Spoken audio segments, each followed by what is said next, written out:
Continuamos con más cuestiones a tener en cuenta a la hora de elegir un broker.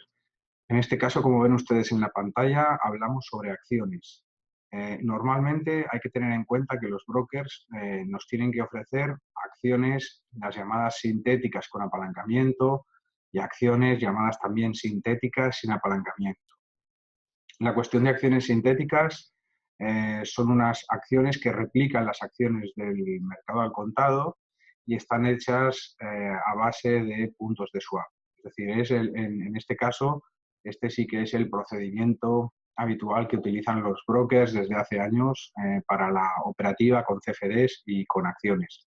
La cuestión del apalancamiento es importante porque en algunas plataformas el apalancamiento varía en según qué tipo de acciones, las más líquidas y las menos líquidas. También tener en cuenta si en este caso que nos ofrezcan acciones con menos liquidez, eso se argumenta de alguna manera o se avisa de alguna manera, porque si no sería bajo nuestra responsabilidad. La cuestión de la liquidez es importantísima porque saben ustedes que nosotros al operar en CFDs, aunque sean CFDs sobre acciones y aunque sean acciones sintéticas hechas a base de puntos de swap, estamos operando con un contrato por diferencias entre oferta y demanda, entre compra y venta. Por lo tanto, cuanta más liquidez tengan esas acciones, menor spread tendremos y menos tendremos que pagar para comprar el CFD con el que vamos a operar en ese contrato por diferencias. También en algún caso hay brokers que anuncian que se puede operar con acciones sintéticas también sin apalancamiento, como les decíamos, pero luego, por ejemplo, no informan quizás de la manera tan clara como deberían, que para operar con acciones sintéticas sin apalancamiento hay un paquete mínimo. Es decir, si queremos comprar, por ejemplo, acciones de las más líquidas y más importantes, desde Banco de Santander, Apple, Repsol o Walmart, por ejemplo, y quizás nos enteramos de que debemos de comprar un paquete mínimo, por ejemplo, de 1000 acciones o 100 acciones. En este caso es cierto que no tenemos apalancamiento, es decir, que en la cuestión del riesgo está más controlada, pero también es verdad que la inversión para acudir a ese mercado es mucho mayor, porque si estamos hablando de paquetes de 1000 acciones o de 100 acciones, bueno, si estamos hablando de 100 acciones sobre Apple, pues podemos ustedes contar que es una posición considerable, ciertamente sin apalancamiento, pero también con mucho riesgo debido a la cuantía de la propia inversión. Después también en cuanto además de las acciones, por supuesto, está por supuestísimo el mercado de los índices, que también es uno de los más seguidos, índices europeos, índices norteamericanos. En el caso de los índices europeos o norteamericanos, también es conveniente mirar si tenemos la posibilidad de tener las acciones más representativas de cada índice. Es decir, lo ideal, la oferta de un broker con índices, es que nos ofrezca todos los índices norteamericanos. En este caso, los que más hacen trading pues es el Dow Jones, el S&P 500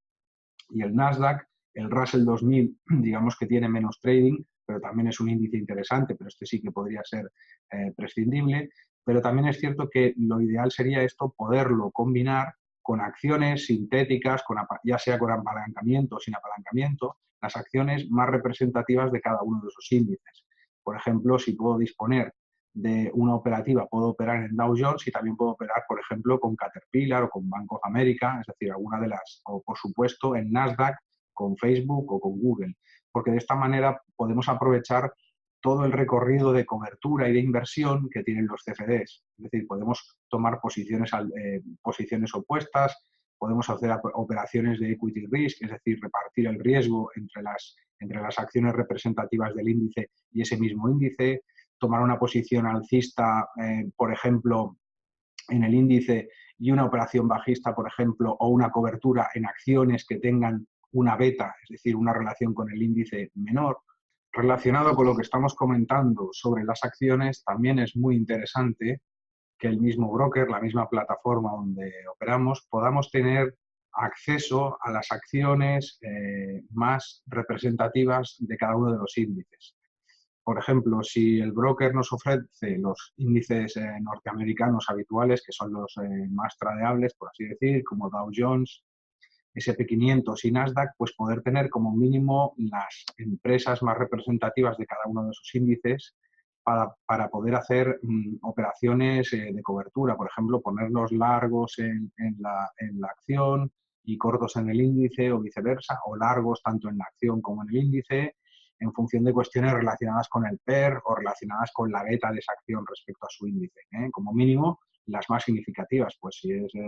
Dow Jones SP500, pues tiene que tener Bank of America, tiene que tener, por ejemplo, Caterpillar, que también es muy significativa, y por supuesto en Nasdaq pues debería de tener las famosas FANG, es decir, Facebook, Apple, Netflix, etcétera.